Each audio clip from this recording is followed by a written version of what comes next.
evening. Thank you for being here. So today at approximately shortly after 10 p.m., what happened was the police responded to a 911 call for sounds of gunshots. Upon police arrival, there was a suspect who police had identified as suspect at that particular point in time.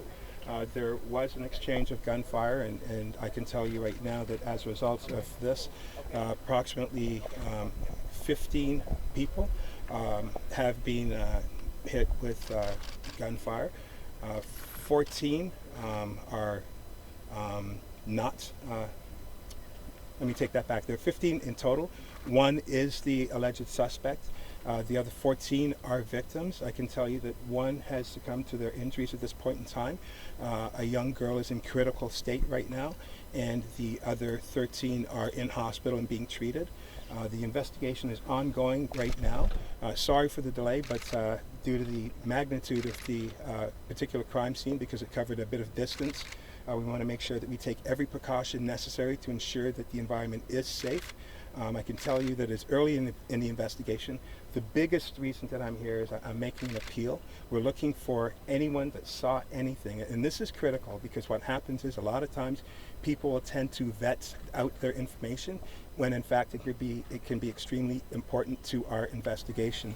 So if anybody saw anything at any time here at Danforth and Logan going west towards Broadview, if they could please contact the police at 416-808-2222 or call Crime Stoppers.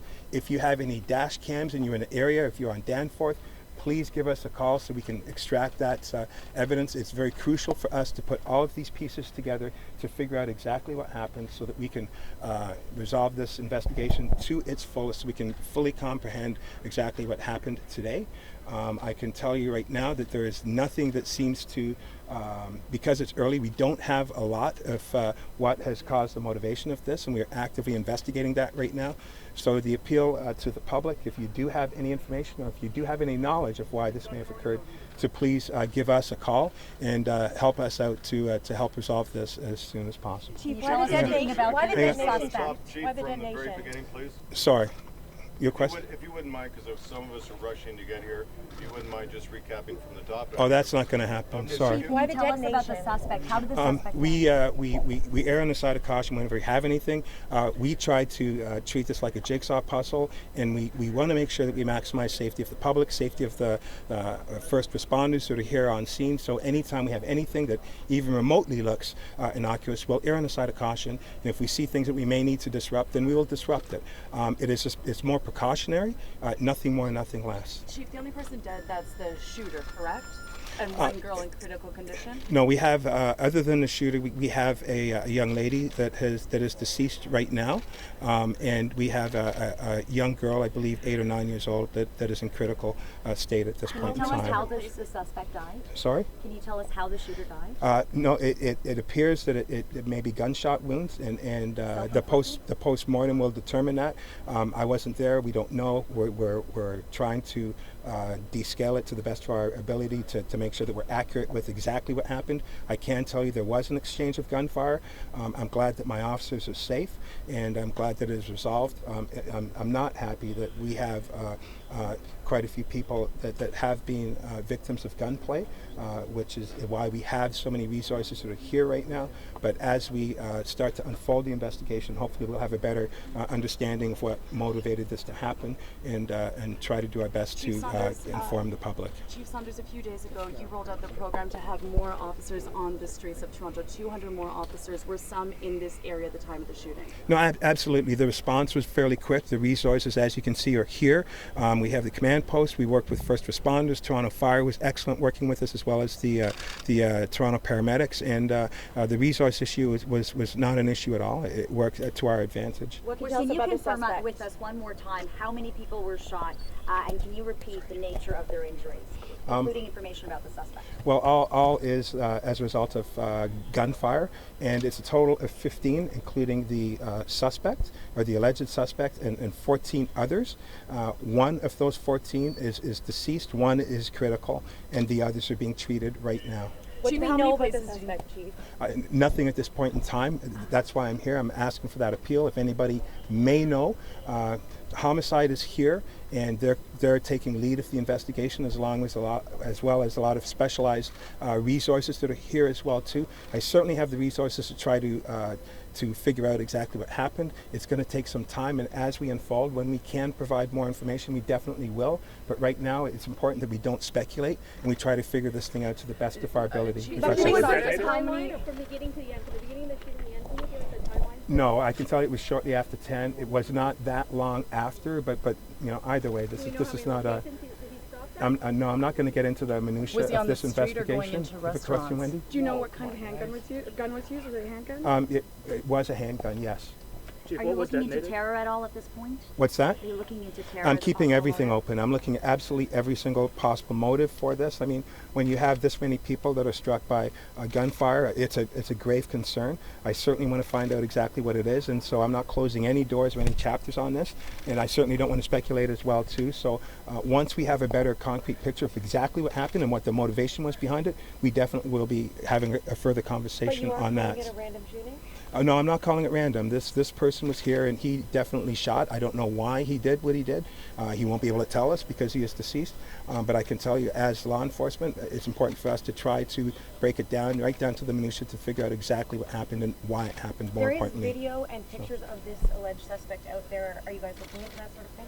that's exactly what we do. Yeah, we look at every aspect. We've got numerous witnesses that are here, but you know what? I'm not going to close the door, and I don't want people that are sitting there thinking, well, because you have witnesses, I don't need to help. You may have that piece that is critical to give us that full picture. We are looking at technology, so any types of cameras that are going to be available, dash cams that may be in the neighborhood. It's on the Danforth, one of the busiest streets in the country. So I'm hoping that there are more avenues and more opportunities for us to get those small pieces of the puzzle to help us try to figure out exactly what happened. I'll take two more Can you questions. and I'd like speak to the mayor response here when we speak. got here? We noticed obviously a huge police presence. We know there are an additional 200 officers now deploying the streets from 7 p.m. to 3 a.m. Can you speak to us about the numbers and how police responded tonight? Well, I thought that I answered that in the sense that we had lots of resources that were able to respond to it. So I don't have any issues with the response. I'm grateful that the officers that did respond, the first ones on scene, are not in harm's way. They were put in harm's way.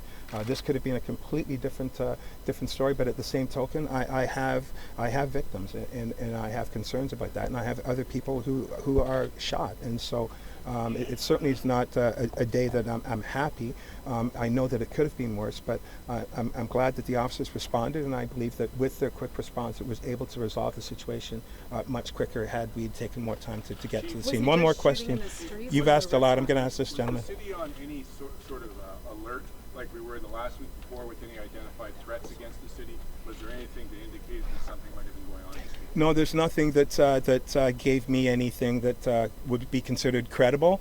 We're living in a different time right now, and we've got 2.8 million people in the city of Toronto, the largest city, fourth largest in North America. When you look at the global footprint of some of the issues and pressures that are occurring, especially when it comes to motivations for doing things, it is a concern, and we know that urban cities are much more vulnerable than much smaller type of entities.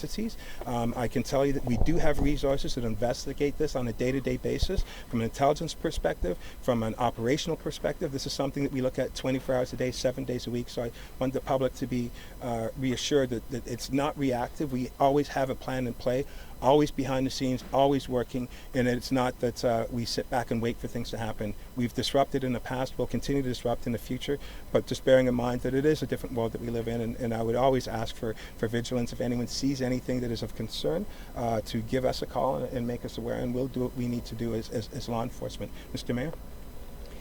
I'm here tonight, and I'm here with colleagues, Councillor Mary Fragadakis and Councillor Paula Fletcher, who represent this area, to, of course, be supportive of the chief and the police and the other first responders as they do their job, but also to make sure that we really reflect the horror that we all feel about this happening anywhere in the city, but happening here in a very peaceful part of the Danforth. And I want to just reiterate a couple of things that the chief said. First of all, people should not reach any conclusions because the police themselves have not drawn any conclusions as to exactly what happened here and why.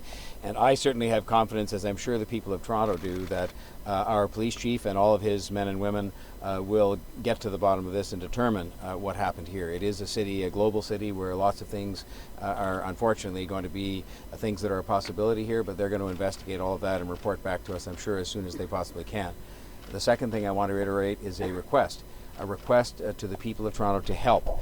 There were many people here tonight, and some understandably may have left in a hurry and not realize they saw something that could be of use to the police as they investigate. And so I hope they will be in touch with the police or Crime Stoppers and pass on any information they have, no matter how trivial it might seem to be, including anything that they took into their cameras or otherwise on other kinds of technology, because every little bit of information is going to help the police to do their job. And the third thing I would just ask of the people of Toronto is this. Please don't draw any conclusions. Please wait for the police to do their job. They have plenty of police resources here. They were here quickly, and other first responders. And I should add a word of thanks on behalf of the people of the City of Toronto and myself as mayor for the excellent job that was done in horrible circumstances by the paramedics and, of course, by the police. Anytime there are any victims, death or injury, this is a terrible matter for the city, but they responded quickly and they've responded professionally, as they always do. And finally, I just want to say to the families of those who we lost tonight, and to the families of those who were injured, that they have our thoughts and prayers are with them, to hopefully for those who are recovering, that they will recover, and for those who've lost someone, I just extend the deepest condolences on behalf of all of the people, I'm sure, of the City of Toronto. Mayor Tory, we're coming off of a tragedy not that long ago with the van attack. What are you going to say to people who are just recovering from something like that? It's almost inconceivable these kinds of things can happen. We were so used to living in a city where these things didn't happen, and as we saw them going on in the world around us, that we thought they didn't happen here, or couldn't, or shouldn't. And I can just say to people that they should try to stay calm while the police do their job, because we have to figure out what happened here. We don't know. It's a tragedy any which way you look at it, but try to remain calm and have confidence, as I do, in the Chief of Police and in the men and women who serve him, and all of our other first responders who will be a part of investigating this.